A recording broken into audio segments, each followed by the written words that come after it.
get a hold of something. Now, Jesus told us something that Paul repeats in 1 Thessalonians 5. And here's the message now. For you yourselves know full well that the day of the Lord will come how? Like a thief in the night. Verse 3 says that something's going to have happened in the world that everybody's going to think that everything is going to be great now. We finally have peace. We finally have safety. And notice this exclamation mark. So they're celebrating. They're shouting it from the rooftops. Peace, safety. And then what?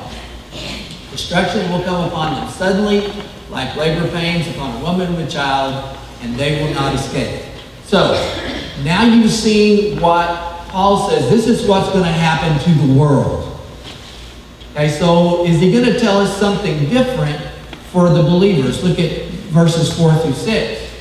But you, brethren, are not in darkness, that day would overtake you like a thief. What? Oh no. I'm a Christian, and I'm just not going to think about end times because it's going to come like a thief in the night, and so it doesn't do me any good to think about it or do anything about it. Paul says, wait a second. Brethren, Christian people, you're not in darkness that day would overtake you. For you are all sons of light, sons of the day. We are not of night nor of the darkness. So then let us not sleep as the others do. Let us be alert. And there's that word again, sober. It's not just the idea of not being stoned or drunk or whatever. And that's helpful when you're trying to pay attention, that you're not in that condition. But the other part is alert, so that you're aware of what's going on. But do you see, carefully look at verse 6, do you see worry? No. The word worry is not in there. It doesn't say, so then let us not sleep as others, but let us worry. No, it doesn't say that. Let us be fearful. No, it doesn't say that. Let's be alert. Let's be sober. Know where we're going. Understanding the times in which we live. Now, could it be that we as the church would make the same mistake that the nation of Israel made when Jesus came?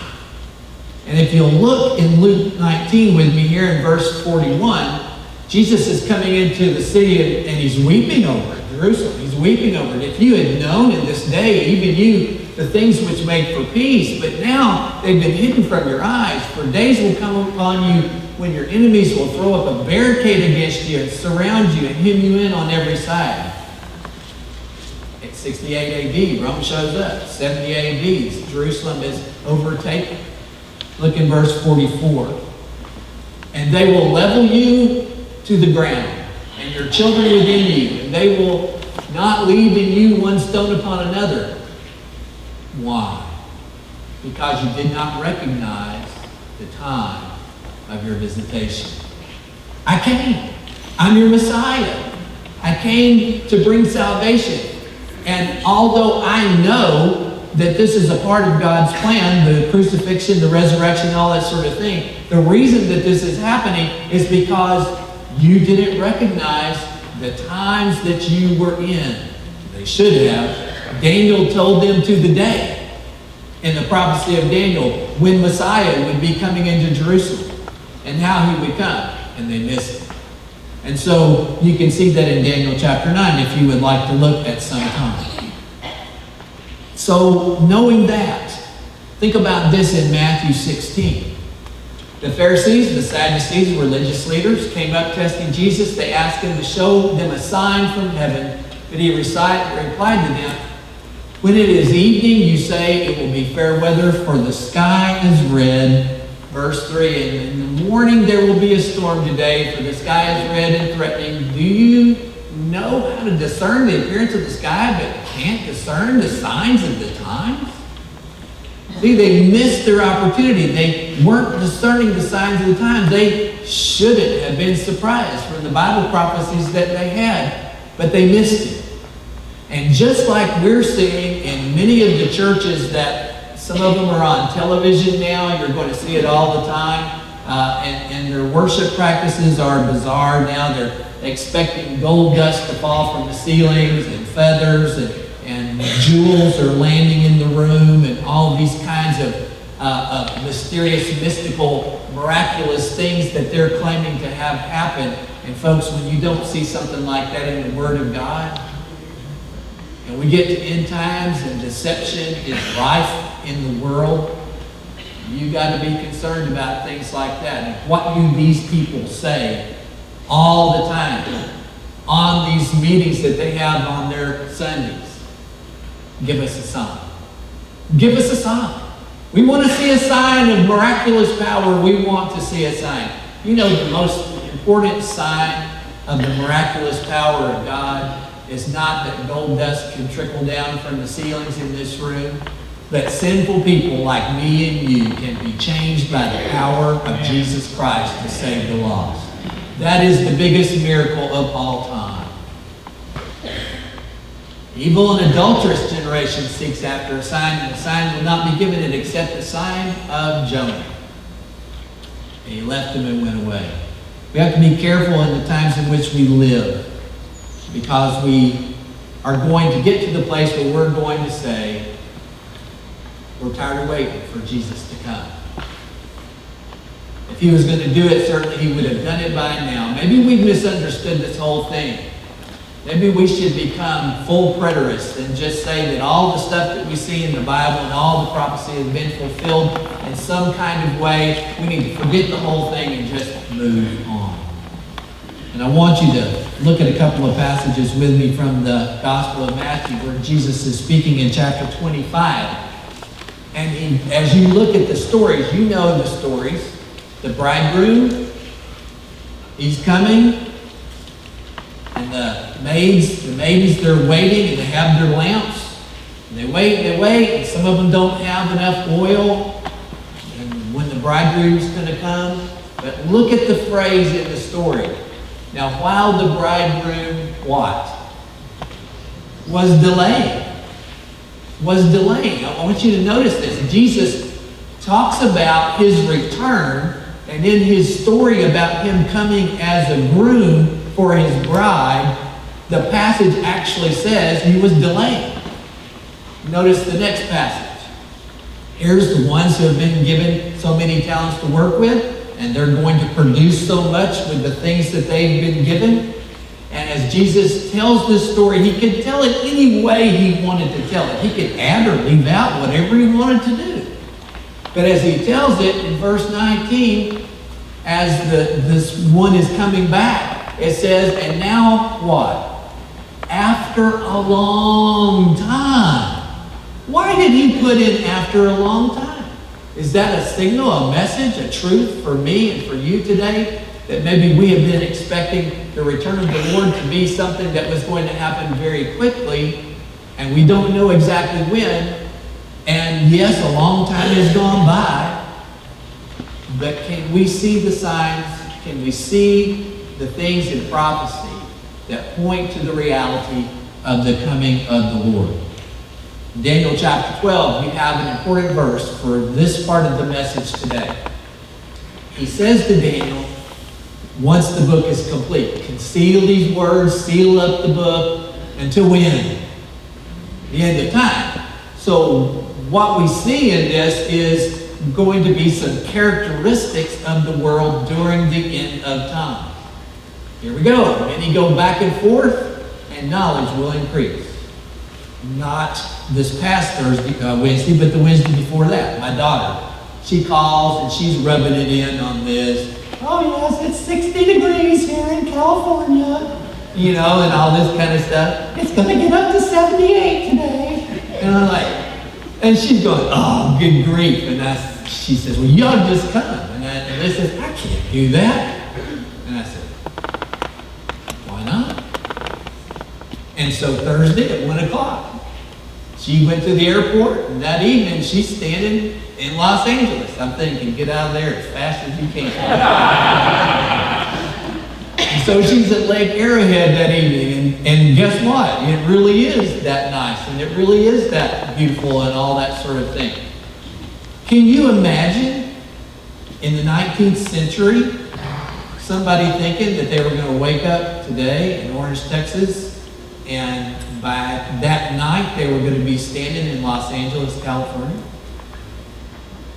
And we know that the ability to even fly in an airplane is something that is very recent in history, the history of humanity. And the airplane that was the first one, it wouldn't have even made it out of Orange, let alone to Houston. And yet these are things that are recent history as far as most of our experiences are concerned. Knowledge will increase. We're going to talk about that in a moment. But I want you to understand that they're saying that because of artificial intelligence and the power of computing and the memory that we have right now, the next 5 to 7 years are going to show us some very significant changes. I look back in my lifetime, and I want you to connect with it. I want y'all to connect with me today. Do you remember polio and tuberculosis? And I had friends at school that had damage from polio. You know, Liz almost wasn't here. They had this brand new medication to give Mary as she was had an infection or something had happened, and she was one of the very first people to receive that medication. It was something called penicillin. And in her lifetime, if she had not had the opportunity for penicillin, there might not be a Liz. Now, how would you feel about that? Having to put up with me without a Liz. You see, just in our lifetimes, and just to talk about the computing and things that were going on, 61 years ago, there was nothing going around the earth. Not a satellite, not anything out there 61 years ago. Hasn't been that long ago that there was no NASA. No home computers until 1977, 41 years ago. The first cell phone, March the 13th, 1984. That thing cost $4,000. Okay? This is all in our lifetime. And so what Daniel is pointing to is in reality the thing that has happened in the life of our lives, or the lives of our parents, our grandparents, and our great-grandparents. These changes in the world. And I want to go ahead and let Sarah make a shift to show you a clip on genetic engineering. But I want you to understand that people in science are now thinking of humans as algorithms. We're an accumulation of responses to the things around us. We're just kind of a bundle of mathematical formulas. And in artificial intelligence, things going on in technology, all of these things are going to change our future rapidly. And I want you to listen for a phrase, change humanity, or whatever it is, and I want you to hear the word they use, forever. Imagine you were alive back in the 1980s and were told that computers would soon take over everything, from shopping to dating and the stock market. That billions of people would be connected via a kind of web. That you would own a handheld device orders of magnitude more powerful than supercomputers. It would seem absurd, but then all of it happened. Science fiction became our reality and we don't even think about it. We're at a similar point today with genetic engineering. So let's talk about it. Where it came from, what we're doing right now, and about a recent breakthrough that will change how we live and what we perceive as normal forever.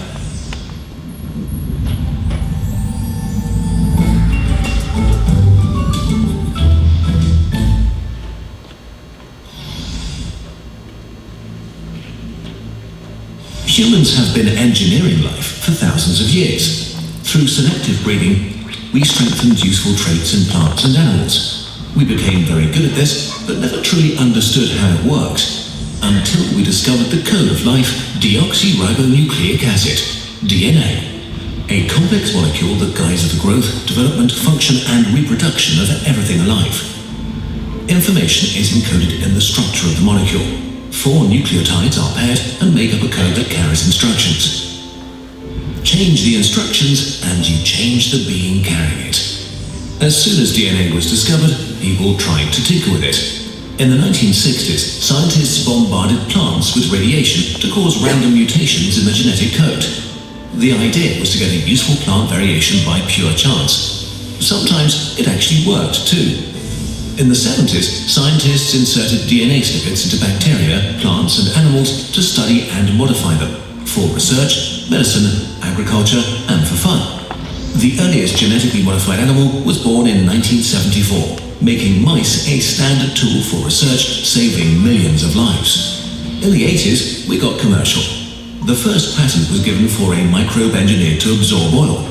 Today, we produce many chemicals by means of engineered life, like life-saving clotting factors, growth hormones and insulin, all things we had to harvest from the organs of animals before that. The first food modified in the lab went on sale in 1994, the Flavor Saver tomato, a tomato given a much longer shelf life via an extra gene that suppressed the buildup of a rotting enzyme. But GM food and the controversy surrounding them deserve a video of their own. In the 1990s, there was also a brief foray into human engineering. To treat maternal infertility, babies were made that carried genetic information from 3 humans, making them the first humans ever to have 3 genetic parents. Today there are super-muscled pigs, fast-growing salmon, featherless chickens, and see-through frogs. On the fun side, we made things glow in the dark. Fluorescent zebrafish are available for as little as $10. All of this is already very impressive, but until recently, gene editing was extremely expensive, complicated, and took a long time to do. This has now changed with a revolutionary new technology now entering the stage: CRISPR. Overnight, the costs of engineering have shrunk by 99%. Instead of a year, it takes a few weeks to conduct experiments, and basically everybody with a lab